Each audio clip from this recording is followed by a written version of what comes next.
Olá, formadores! Tudo bem? Bem-vindo de volta ao canal Papo de Formador. Para o papo de hoje, eu chamei o professor Matheus Naville, que é mestre em ensino de ciências e matemática pela Unicamp e atua na formação de profissionais de educação com foco em tecnologias de apoio à aprendizagem. Olá, professor! Bem-vindo ao canal Papo de Formador.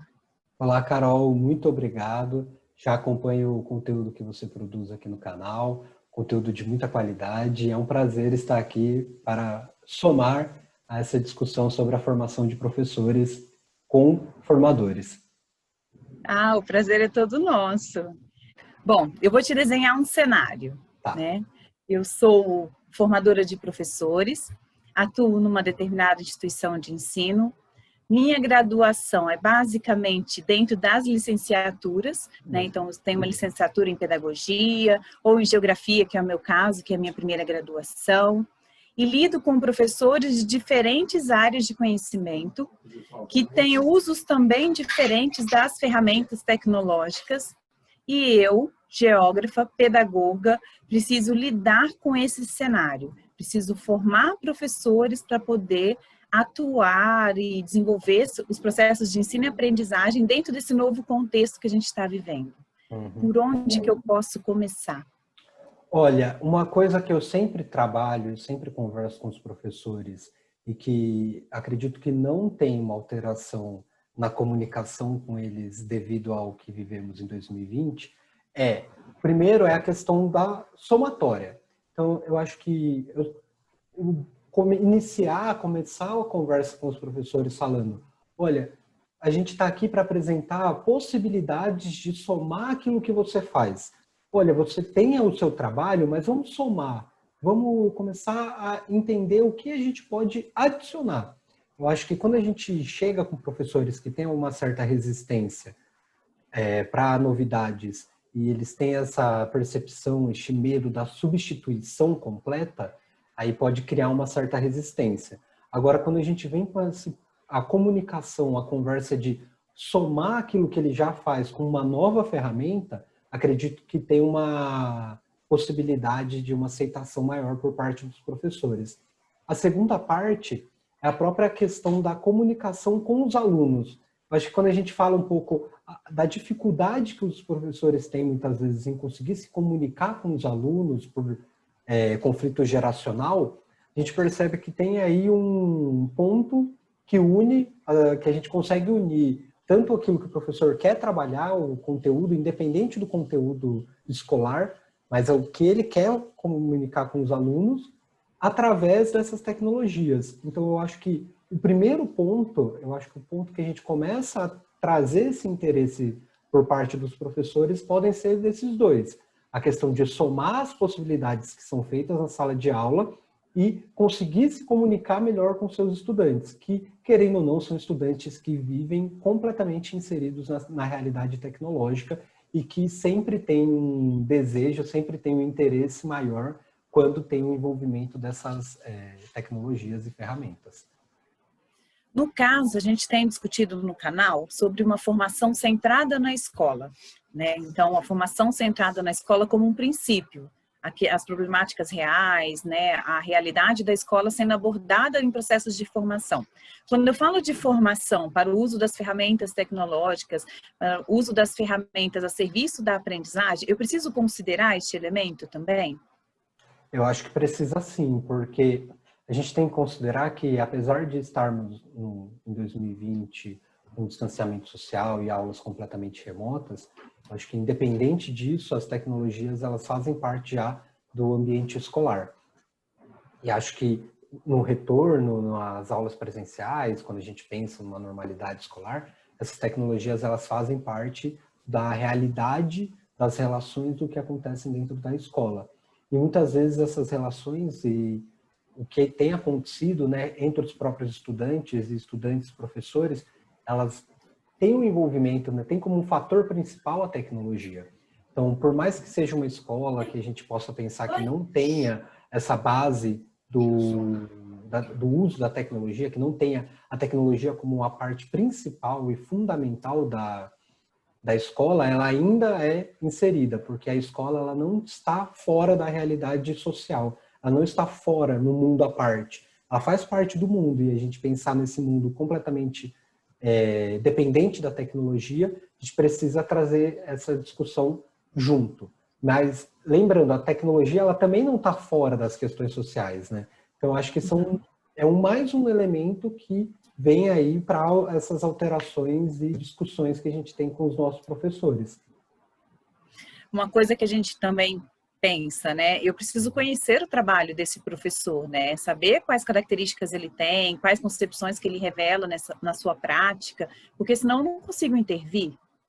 Né? Não consigo nem propor uma ferramenta mais apropriada, porque nem toda ferramenta é apropriada para todo mundo, né? Sim. Então, dentro do campo da formação, isso é um elemento que também precisa ser considerado realmente, ou não, a gente pode também trazer elementos exteriores e ficar agregando somente o exterior. Como lidar com isso dentro da escola? Olha, eu acho que é assim, nós nunca vamos ter um profissional que saiba mexer e saiba utilizar perfeitamente todas as possibilidades que o computador, a internet, a tecnologia nos dá, porque elas são inúmeras, são muitas.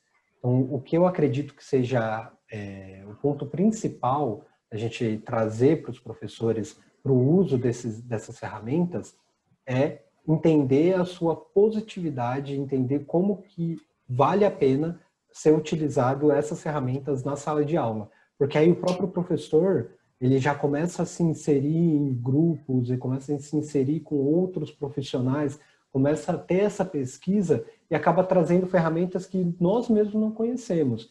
Então, eu acho que o incentivo da busca dessas ferramentas e do uso da tecnologia, ela já vem consigo trazendo essas possibilidades de ferramentas novas, de aplicativos, de programas, de base de dados, de sites. Isso tudo ele vai se trazendo junto com os professores. Então, eu acho que incentivar os professores a ter essa procura, a ter essa pesquisa, a se envolver com outros professores, né? Porque a gente vai criando essa relação entre os professores da escola, em que cada um vai pesquisar do seu próprio componente. Então, o professor de português pode achar algo interessante que vai ser interessante para o professor de ciências. O professor de ciências acha um programa, um site que pode ser interessante para o professor de artes. E aí vai criando essa relação e vai criando este ambiente de discussão em que todos vão se envolvendo e todos vão se formando. Eu acho que o ponto principal que a gente pode trazer junto aos professores é esse, é criar uma rede de colaboração. Perfeito. É uma rede de colaboração que baseia-se na tecnologia. Uma coisa que você falou também que eu vejo muito, um elemento muito positivo para a minha atuação como formadora, é essa reflexão sobre o impacto positivo do uso dessas ferramentas, né? Então, quando eu conseguir sentar com o professor e discutir com ele qual o impacto positivo daquela metodologia, daquela ferramenta, de algum modo a gente já está investindo também numa forma de desenvolvimento profissional dele, né? Num modo de pensar diferente, não é isso? É uma possibilidade? É uma possibilidade, assim, muito grande e muito real, porque a gente percebe que existem os professores que trazem a sala de aula para o ambiente tecnológico, no tradicionalismo, né?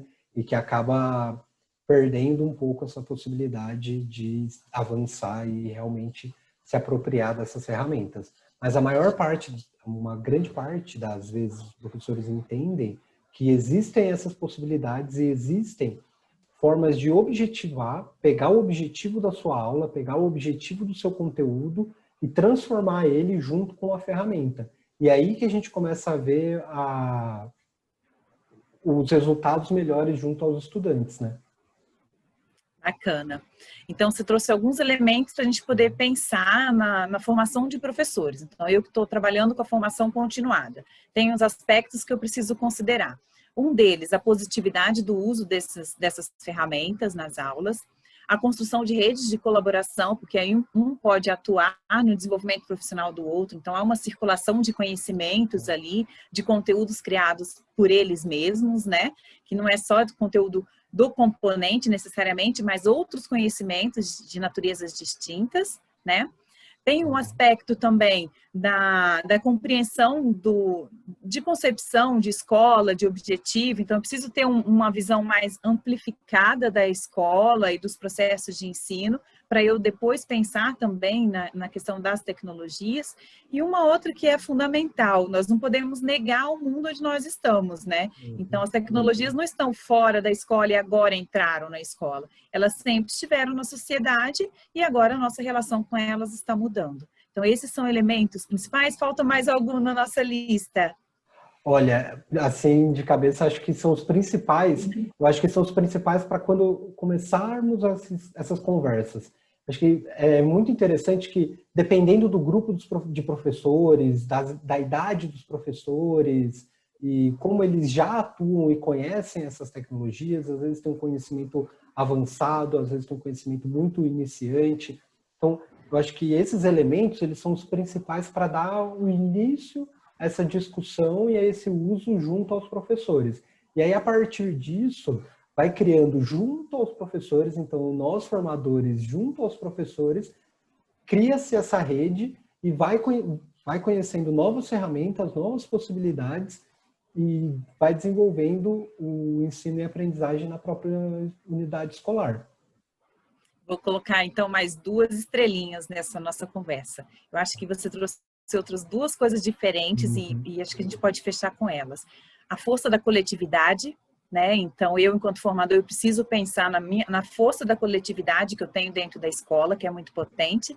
E aí, na sua fala, ficou muito marcado que a formação centrada na escola é aquela que me diz onde eu estou, quem são as pessoas com as quais eu lido, qual é a realidade que está ali, quais recursos que eu tenho disponíveis. Né? Então, isso é a formação centrada na escola. Né?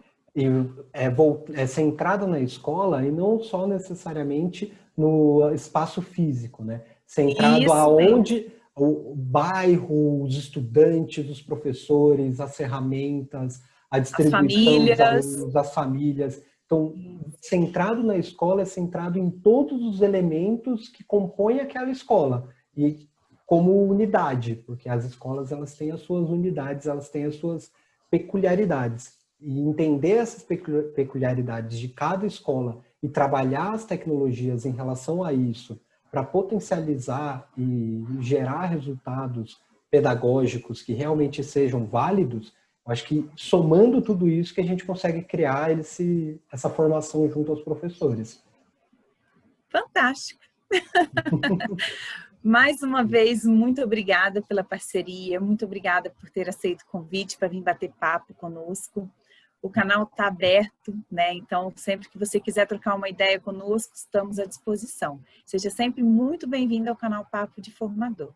Eu que agradeço muito, Carol, e espero aí, caso alguém tenha alguma questão, eu fico atento aos comentários e vou conversando aí com vocês para a gente conseguir ir somando e criando essa rede nossa entre formadores, que também é muito importante. Isso, bacana. E você que é formador já sabe, né? Todo domingo um conteúdo novo. Então, curta o canal, compartilhem, comentem, venham conversar conosco nesse papo. Um grande beijo e até o próximo vídeo. Até!